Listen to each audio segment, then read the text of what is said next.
Hey guys, it's QuickyBaby, and I'm going to bring you a review and gameplay of the ISU-152. So, without further ado, what makes this tank special? Why are you interested in this tank? Well, this tank has the very unique property of having the highest alpha damage gun on a tank at tier 8. 750 alpha damage at tier 8 with a very nice rate of fire of 3.41. This BL-10 is an absolute beast. It's got massive penetration of 286mm, which means that if it hits the target, it's generally going in. Its accuracy is not very good at 0.41, but the high penetration means that you can afford to miss the weak point of the target sometimes and it'll still go in. Now, the tank does not have very good aim time of 3.4, so basically this BL-10, this 152mm, is an absolute beast cannon. It's not accurate, it's not quick to get accurate.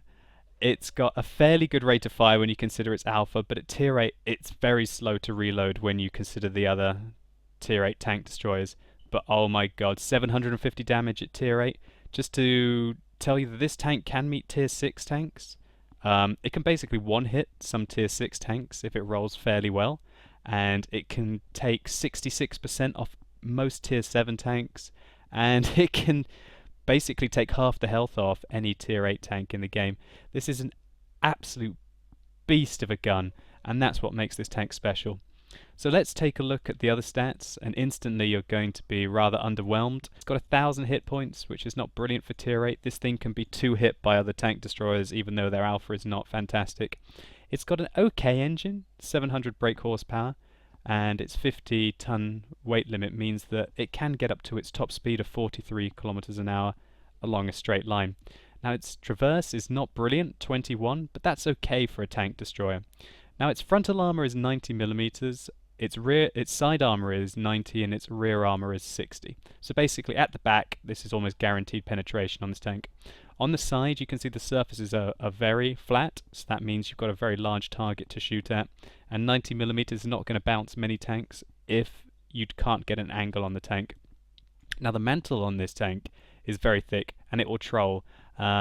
Basically, if you hit here, you're not likely to penetrate the ISU-152 unless you've got a very high caliber shell or a very high penetration lower caliber shell.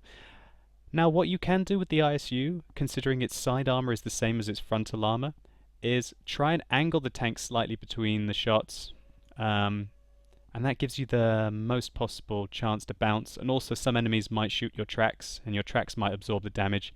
And considering that your rate of fire is 3.41, you've got some time to try and tank in between the shots. But generally, this tank will fire and try and pull back as quickly as it can, and try and hide between shots. That's usually the best possible thing to do with this tank.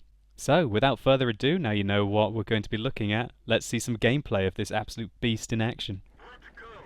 Okay guys, so we're watching the gameplay in the ISU-152. We can see that we're in a 49%er, which is not a very good matchup for me, considering that my average is 60%. So I knew that I was going to have to do some half-decent work in this game. So, the ISU has got an amazing alpha damage gun. I felt that I really wanted to hold the lower pass here. Sometimes you can take tank destroyers up the east on cliff. You might have seen me do that in the 1948 on one of my other replays, and if you haven't, I suggest you go and check it out.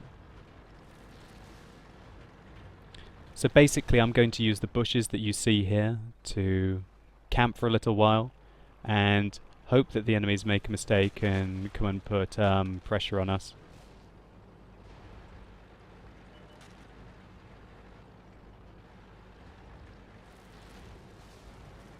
So you can see I've let them round the corner, which was a bit of a mistake by me.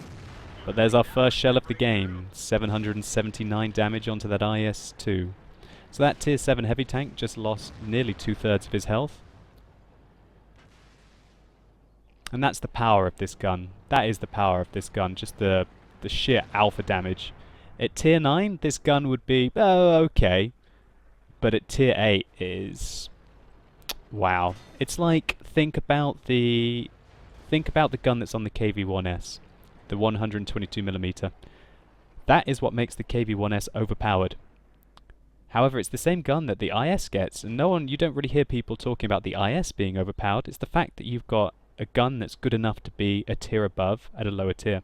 And that's really what this is. This is a gun that could be okay at tier 9. However, it's at tier 8.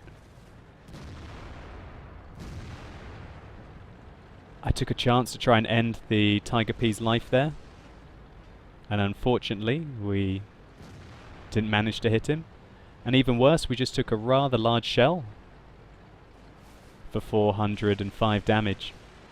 Sorry, 415 damage. So, you can see the frail nature of the tier 8 tank destroyers health-wise. Having 1,000 health means that you can get 2 hit by tanks that of its own tier, really, if they roll high. But, Shazam! There we go, we take out one of the enemy tier 9 tanks with an ammo rack for 1,060 damage on the IS-8. Even if we hadn't ammo racked him, that would have been a brilliant shot, and we would have really crippled one of their tier 9 tanks really early.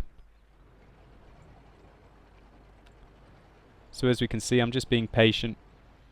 I'm looking around, seeing how the game's going to develop. I'm worried about this IS-8 and the E-75, the fact that there are 2 tier 9 heavy tanks down here. I'm trying to encourage the E-75 to attack right now.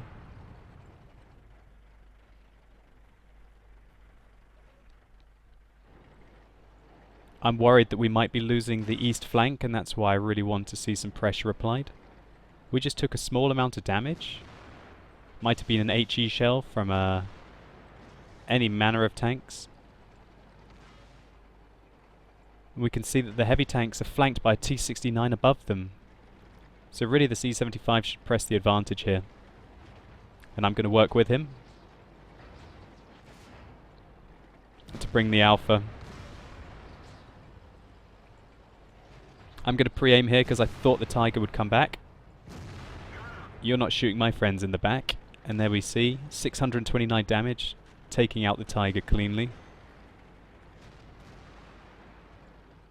Again, you've got to use this gun opportunistically. And there we can see a fantastic roll on the 110. Ammo racking him for all of his health. Taking out that tier 8 heavy with one shot. And even if we hadn't taken him out with one shot, we would have taken off half his health. So we're up to 4,000 damage done so far this game. And thanks to a little bit of luck, we've really started to turn the lower flank around. Unfortunately, the enemies have won the high ground. We can see that they have a very dangerous E-75 player left on 100% of his health. No surprise, really. An E-75 in this matchup is an absolute beast mode tank. So what I'm thinking now is try and get the high ground. I was thinking that the Carnarvon, which you can see here, was going to be rolling into base, and I was right. And here we can see we're lining up a shot. And bam, 819 damage. And that's not that high of a roll for this gun. That's about 7 or 8% above average.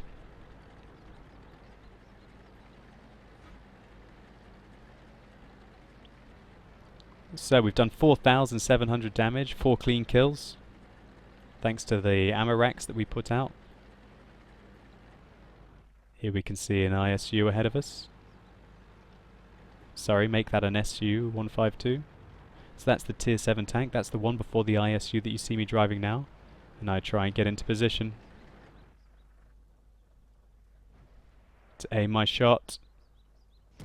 I fired because you saw that he was going to get behind the rock, and I would no longer have had a shot on him, so I would have lost my opportunity to shoot him.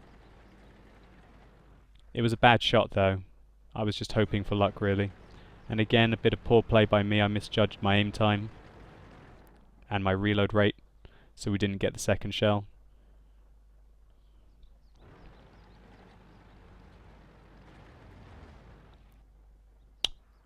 We see that the E-75 has just picked up his 5th kill. And I just pick up my 5th as well. Okay, so this game is looking very good for our team now. We're 4 tanks ahead. However, we can't mess around. The enemy E75 is a very dangerous player, and we don't know how much health he's left on quite yet, but I think he's probably near full. In this kind of a matchup, an E75 will be able to trash the whole of our team if he manages to engage them one-on-one. So what I'm thinking now is that the E75 was last spotted at G5. I'm thinking that he's going to try and camp. So what I decide to do is try and find my ambush spot. That's always what you want to do in an ISU-152. You want to find your ambush spot. I'm quite distressed at the two Tier 8 tank destroyers. Sorry, the T-28 and the SU-152. One Tier 7, one Tier 8 tank destroyers camping in base. I really wish they would leave and take the fight to the enemy now that we have the tank advantage. So what I decide to do is use this bush, which allows me to lock down two flanks. I should be able to spot anyone who goes along this line here, along this line, along the F line, and I should be able to spot anyone who comes along the 3 line. And so here we go, we can see that the Hummel has been spotted. So I've been spotted as well, my sixth sense tells me. But we managed to end his life, and I quickly moved to try and avoid the M12 shells.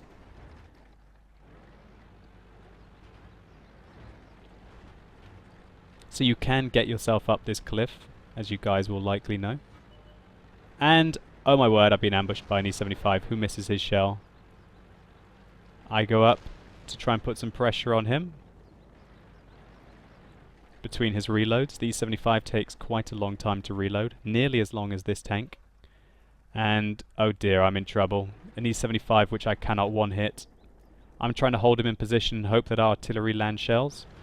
When I feel that he's going to put his aggression up, I decide to put one more shell into his tank before I go out. That one shell might have been the difference for my team. We managed to do over 6,000 damage, and we'll look into a bit more details at the end. And that fortunately was our 6th kill, but the E75 also killed me for 6, so we're going to find out who's going to get more experience. So I'm just going to speed the game up so you guys can see how this finished.